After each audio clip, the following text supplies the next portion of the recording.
you can't just keep thinking that Amazon is going to be there all the time for you. Amazon's going to get more expensive, and there's going to get more and more competition. Welcome to the E-Comm Show podcast. I am your host, Andrew Maff, owner and founder of BlueTuskr. From groundbreaking industry updates to success stories and strategies, get to know the ins and outs of the e-commerce industry from top leaders in the space.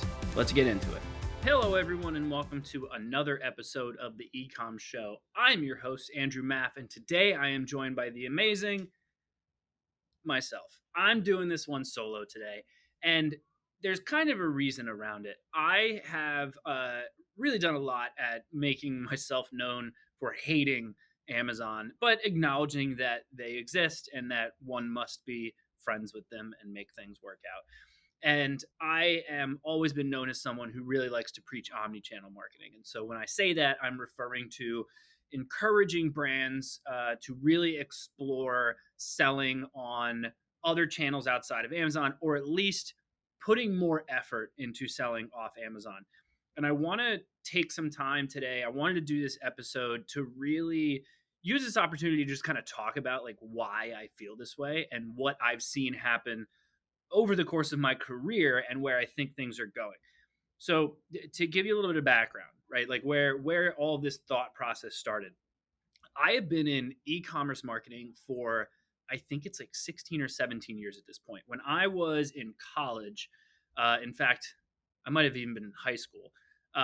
My father acquired a small e-commerce company. Well, actually, I say it back. My father acquired a small company that sold shocks, like car suspension stuff. And the company used to just like door to door to dealers and things like that. And my dad was always big in computers and stuff back then, because this was like right around like, I think early mid 2000s or something like that.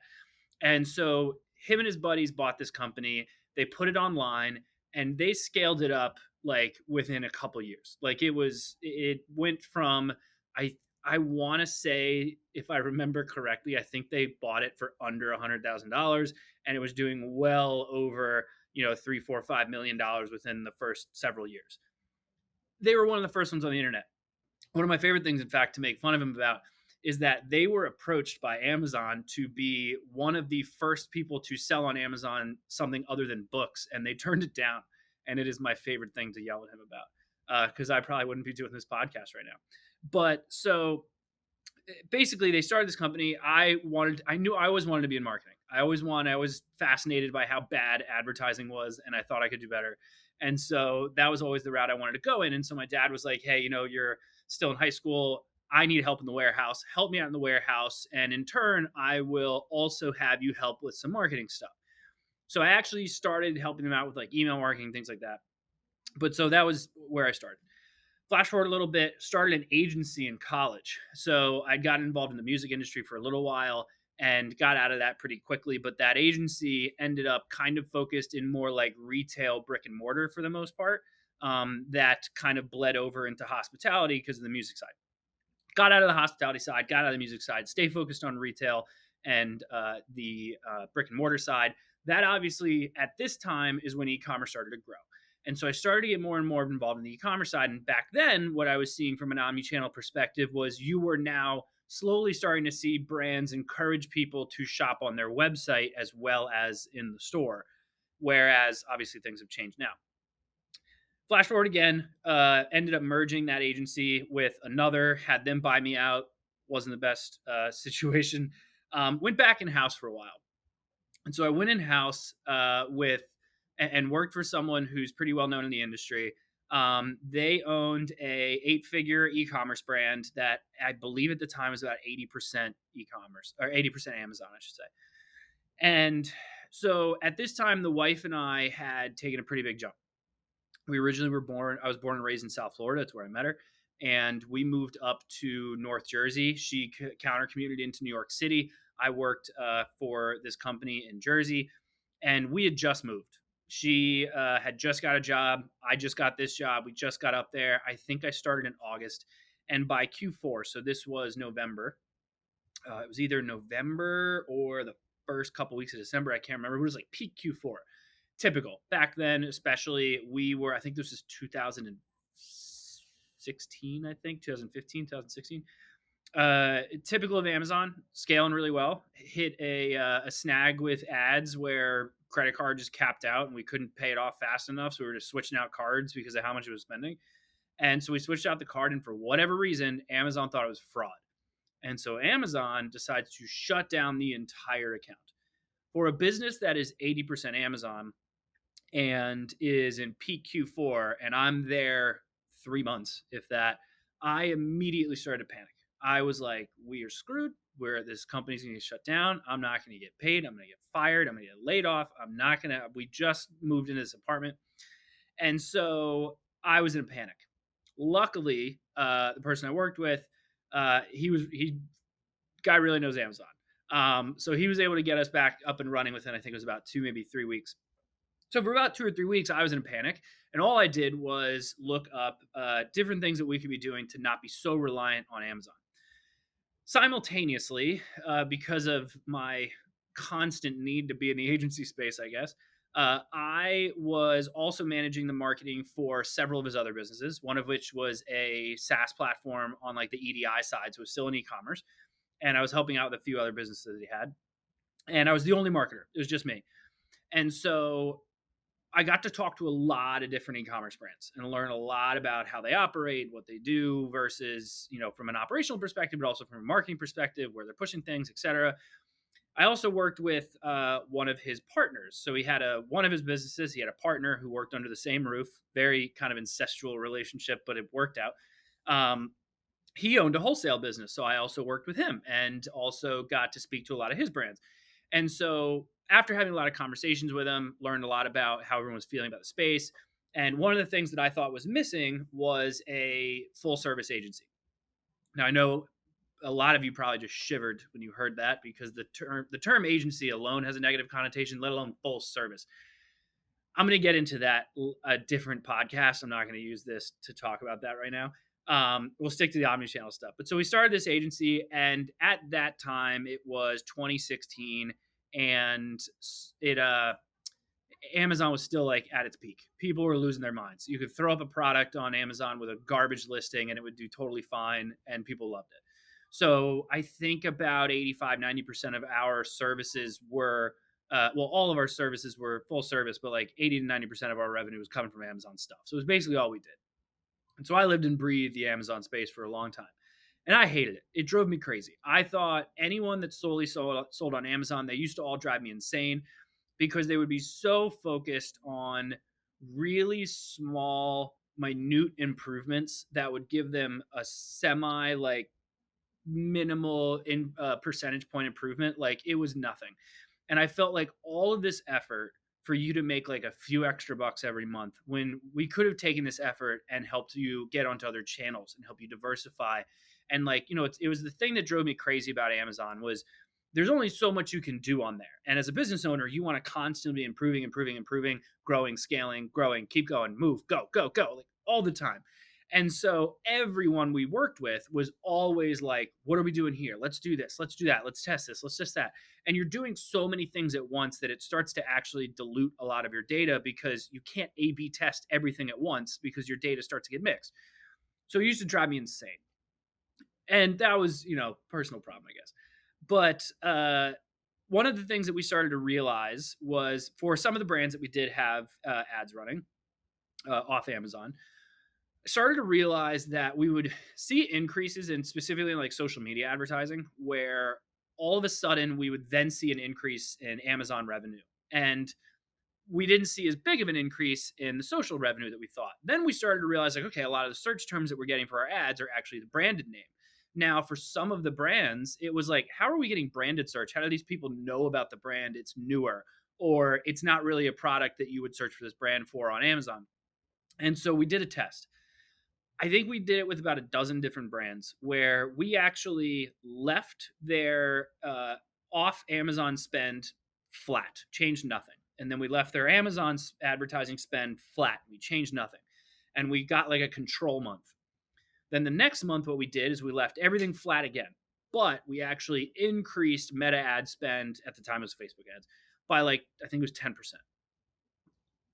Almost every single one of them we saw like a 6 to 7% like supplemental increase of revenue on the website, but then about a 3 to 4% increase on Amazon. So I started to think like, okay, there's got to be people that are jumping from the website to Amazon.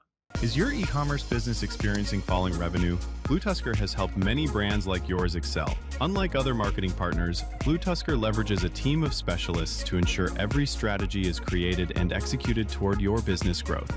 As an extension of your marketing team, BlueTuskr prides itself on helping to fill in the gaps and develop strong omni-channel strategies to diversify your business from the rest. Ready to scale your marketing initiatives? Visit their website, BlueTuskr.com. That's BlueTuskr.com. One day I was lucky enough to watch my wife shop. Lucky me. So sitting there watching her shop, we're sitting on the couch and watching her shop. And she knows nothing about what I do. I love to talk to her about it, and it's in one ear out the other, which is fine because I do the same for what she does. And it works for us. So I'm sitting there watching her shop, and stay with me because it gets convoluted. She got hit with an Instagram ad. Standard Instagram ads back then, like pastels and that kind of thing. And it like the product's just like floating in the air for whatever reason. And that's what got her. So she liked the product, thought it was cool, clicks on the Instagram ad. Instagram ad takes her to the website. She gets hit with like a pretty standard pop-up, right? Like 10% off your first order or something like that. Fills it out because she thinks she wants the product. Fills out the pop-up, closes the pop-up, starts to look at the product on the product page.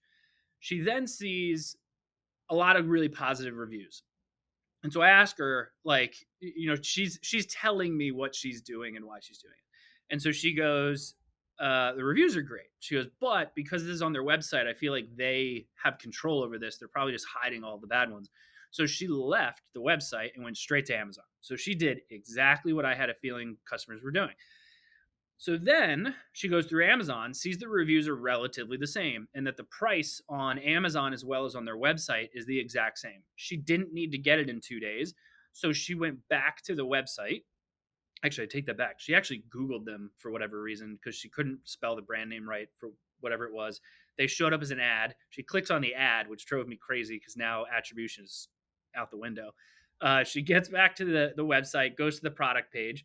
Then she goes back to her email, gets the coupon code, purchases the product. So she hit Instagram, the website, email, the pop-up, Amazon, and Google Ads all in one purchase.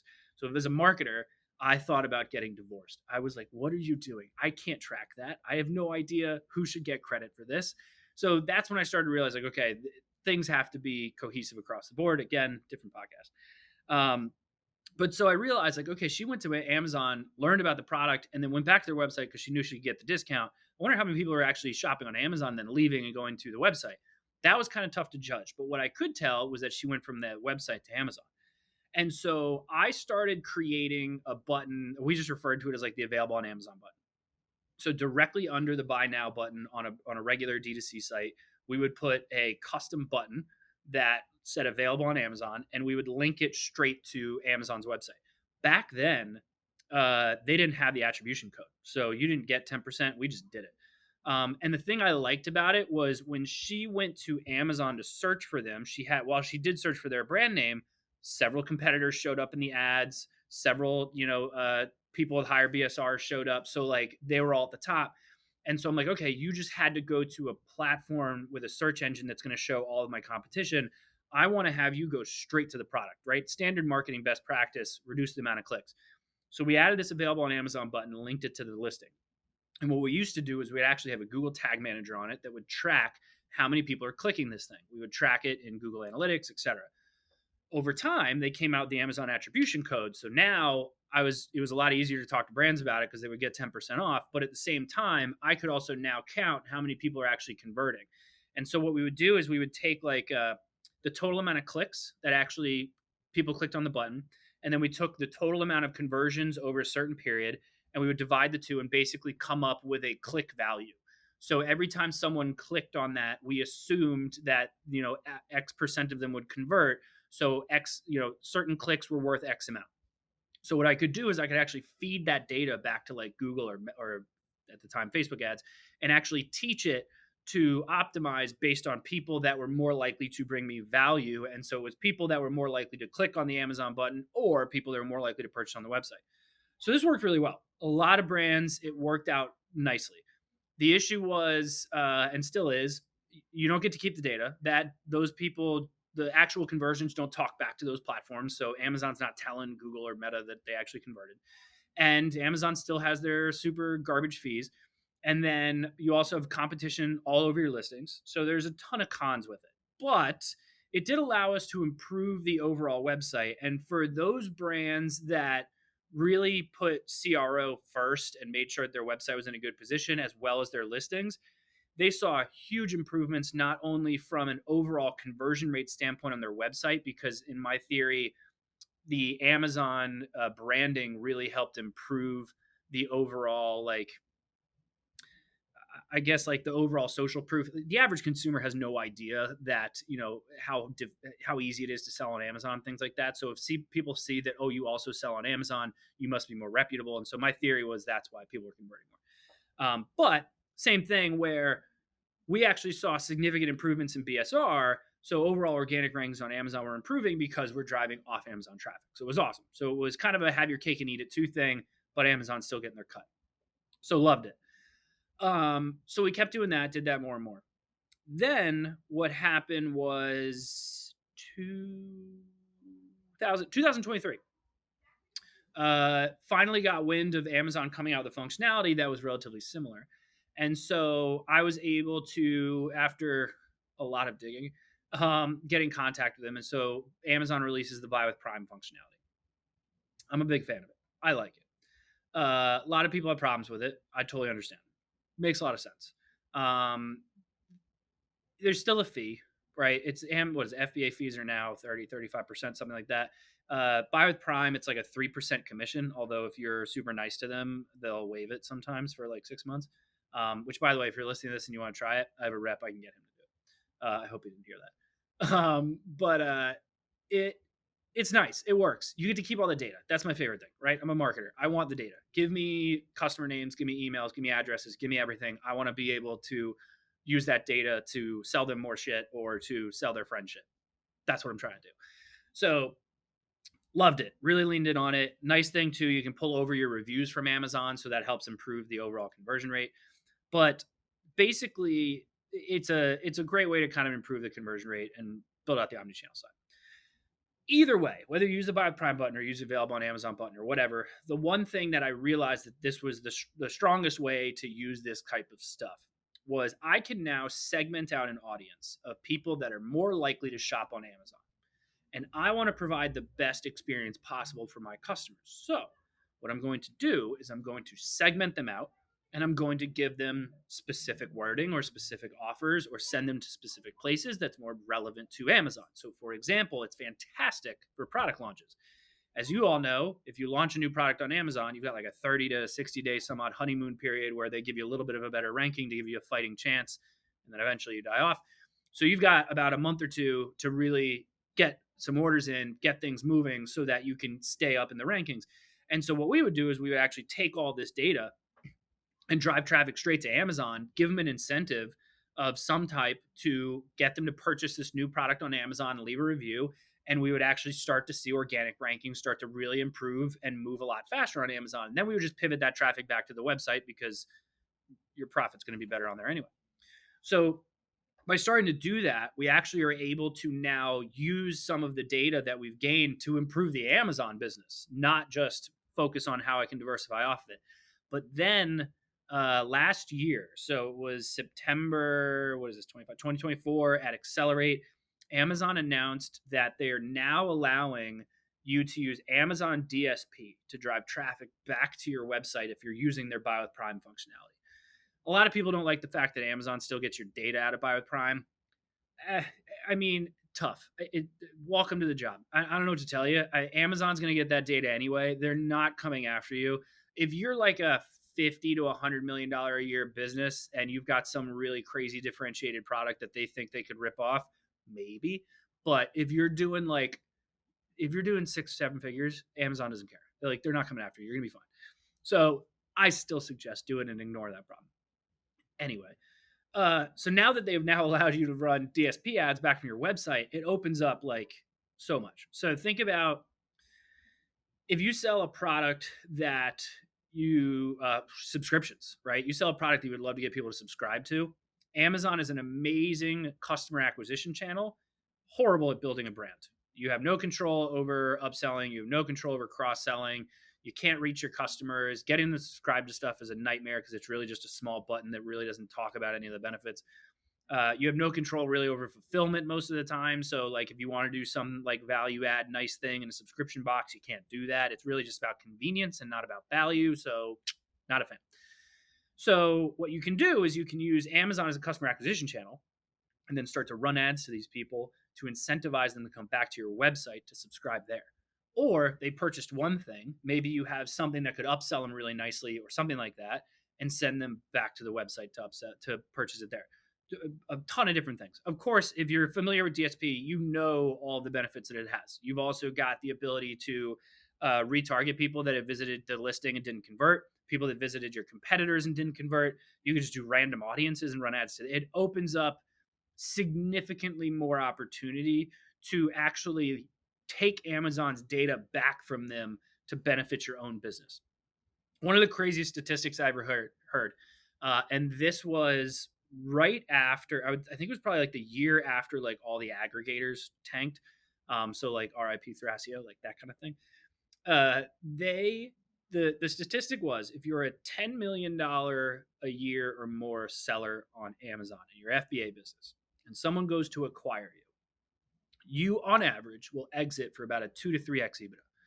So what they're buying, right, is obviously your projected profit. They're buying your process from you, leftover inventory, and whatever you've got sitting around, relationships with manufacturers, the basic stuff. And that's like it, right? Like there really isn't anything else to buy from you because that's kind of all you have. Amazon has everything else. If you are exactly the same amount, so you're a $10 million a year seller, but you have a D2C business and you have a good chunk of that revenue's coming for it. It doesn't have to be all from the revenue, but it could be like a 60-40 split or something. You actually can exit closer to most average between a 3 to 5. Some get up to a 4 to 6. That's almost a doubling of your valuation just because you diversified and you also weren't so reliant on a single channel. And the reasoning behind that is because of the data, right? It all still comes down to the data. So you've got an email list, you've got social media followers, you have organic traffic coming to your website, you have all of this data that a company could acquire you and leverage that data to cross-sell your customers other things. So it opens up your buyer pool and it opens up more assets that you're building for your business. The other side of it is one of the craziest statistics I heard was not including 2025. So this was 24, 3, 2, 1. So since 2020 through 2024, year over year, on average, FBA fees increased by 10%. CPCs have increased in average by 8%, and competition has averaged an increase by 6%. The reason I know these numbers, like off the top of my head, I had to do a presentation at Prosper this year. And obviously I prepped for the presentation, got it all ready. But the reason it's stuck in my head, no one told me that I was going to have to do this presentation telling people that they should like not be so reliant on Amazon next to Amazon's booth. So I'm doing this presentation with like 100 something people in front of me, and right next to me is like all Amazon representatives listening to me tell them like your platform is eating people alive and they should leave. So like hilarious. But I had a guy who worked at Amazon come up to me after, and the number seems astronomical, so I take it kind of with a grain of salt. But he told me in 2024, 73% of Amazon US sales came from international sellers. They could be sellers that are 100% overseas, or they could be sellers that have an entity in the United States but are overseas. That's insane. Even if it's not that high, just because that just can't be right. Even if it's half of that, it's still really high. So what's happening is Amazon's fees, right? FBA, CPCs, they're all going up. But then competition from international sellers is coming in, and they're all doing the race to the bottom thing. They're offering cheap products with cheap costs. And so you can't really increase your product price. So the problem is your margins are just getting squeezed. So you're putting all this effort into Amazon to basically kick out a single digit profit margin, which like no one's ever finished a year with a single digit profit margin and been thrilled unless you were unprofitable for like years on it. So that's where it becomes really interesting, and you just can't be so reliant on it. So what ends up happening is you have to differentiate, or you have to find a way to build the brand from an off Amazon perspective. So even if people do still go to Amazon to shop with you, you're not fighting for these broad keywords that are obnoxiously high CPCs that you clearly can't convert at a tolerable enough level to actually make a profit, right? Like if you think of what is it? The average conversion rate on Amazon listings, I want to say, is like anywhere between 20 to 40%, I think it is. And so you have you one in every 5 people that visit your website are converting or visit your listing. That's insane. Like D2C, if you're hitting a 2%, you're on average, right? So that's amazing. But CPCs get so high and you have to bring your product cost down so low that it's like it's just not doing it for you. And then you have to pay to reacquire that customer every single time, right? Like you can't email them and remind them to purchase again or like let them know about new products or something. You got to start all over again. It's extremely expensive. I truly believe that Amazon is an amazing customer acquisition channel. I think if brands look at it as a great way to leverage Amazon's data and get in front of their customer base, introduce a product to them that they were already searching for, and then do everything in their power to earn that data back and get the people back to their website, it could be a game changer. Stop looking at Meta, Google, and TikTok as your customer acquisition channels. Look at Amazon as your customer acquisition channel. Look at a sale on Amazon as if you're paying for a single customer. All of a sudden, your CACs are actually net positive, but then you're just using additional data to try to drive people back to your website to earn them, to get them to keep purchasing again and again. There's just so many clear examples of customers starting to do more and more due diligence and also really starting to become I don't want to say complacent, but comfortable with the platforms that they like to shop on, right?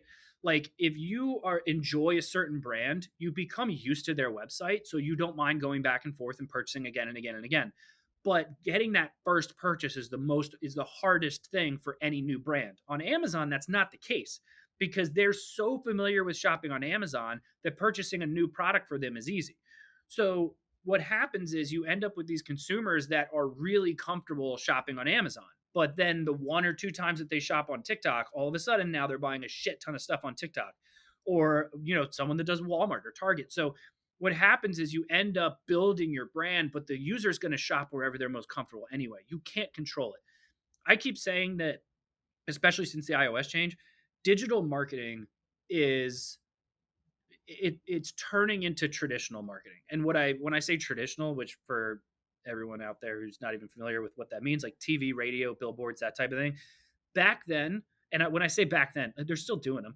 But like if you're in traditional marketing and you're doing that type of marketing where you're doing TV and radio and billboards and newspapers and whatever, that direct mail, that type of shit, like you cannot paint the picture of the ROI, right? Like I'm not getting on a client call and telling them, hey, you spent 5K on this billboard, here's what you made from it. It's not possible. It's all about CPMs. How many eyeballs did you get? How much did you spend? How much are you making? And I think that brands need to start looking at their entire business holistically. What was your advertising spend on Amazon, Meta, Google, TikTok, Walmart, all of them? Combine it all together and then look at your revenue holistically. If you sell on Amazon, you do that same thing already, right? Like you're doing tacos. You're looking at your advertising spend, but then you're looking at your overall sales because you know that the advertising has an effect on your organic ranking on Amazon. Well, guess what? So does Google ads. So does Facebook. The more and more traffic you drive to your website, the more trigger points that Google's going to have, the more your organic ranking on Google is going to go up. So your SEO is going to look great. I'll bet you $500 that if you cut out your advertising, you will see your organic traffic start to tank after like a month. So it's all the exact same thing. It's just a matter of how you choose to look at the business and looking at them siloed as like, here's my Amazon business, here's my Walmart business, here's my D2C business. It doesn't make any sense. You have to look at everything completely holistically so that you can truly understand that all the marketing you're doing on every channel is affecting all of your other channels. And that's not just D2C. That's Amazon. That's Walmart. That's Target. Anywhere that you're available, when someone sees your brand, they're now familiar with it eventually over time. And then they may shop with you elsewhere when they see you again. So it's also something that it can't be black and white, right? It's not that easy, because then you do need to look at it on a channel basis. Where are you at least getting your most profit? How can you try to force as much traffic that way, or at least incentivize traffic to go that way? And then at the same time, from a marketing perspective, then you've got to break it down even further. But that's when you start to look at Amazon is really nothing more than a search engine. Google is obviously a search engine. Microsoft is an amazing search engine that a lot of people are sleeping on because it converts fantastically. Meta is more educational most of the time. It's top of funnel stuff. And then you throw in a middle of funnel, but it's still educational. You're still educating the audience to eventually convert and incentivize them to convert. TikTok's the same way. So you've got to factor in, like, your ROAS on Meta is not going to be the same because you're introducing it to new people most of the time, unless you're doing retargeting. Amazon, it's very different. They're already actively looking for you, and they're on a platform that's meant for shopping, and they're on a platform that everyone's familiar with shopping on, so they're obviously going to convert higher. So if you actually leverage that information and start to focus on how you can get that data to help you elsewhere, it's a game changer. And I'm not like, I had a guy refer to himself as a visionary like 5 times today, so I'm not going to use that term. But I'm not the only one talking about this. Look at every Fortune 100 CPG brand, any brand, not even just CPG. Like, look at all of them. They all sell on a ton of different marketplaces. They all know that a lot of their D2C traffic, they're going to send it to their website, but they're aware that people are going to hop. So they also look at how they can do more broad strokes and just let people know, like, hey, we're available here, we're available there. Some of them have where you can shop in certain locations. I'll bet you money that they're not driving meta ads traffic to their website that has a locations page on it and then trying to factor in how many individual people actually walked into that single Sephora. Like, there's no way. Really what they're doing is they're going, here's how much marketing dollars we spent. Here's the clearly attributed revenue from it. And here's the overall attributed revenue from it. And then here's the gray area we think where it probably is a little bit more feasible. As long as you come up with your own formula and stick to it, that's all that matters. And then you can adjust and pivot your goals. But I know I've ranted. This is probably one of my longest episodes in a long time, and leave it to me to do it on my own, to just rant for 30 minutes. But that is why I truly believe brands have to diversify. Amazon is an extremely finicky platform. They can pull the rug out from you from any moment. Consumers are absolutely doing their own due diligence and will shop wherever the hell they want, and you cannot control it.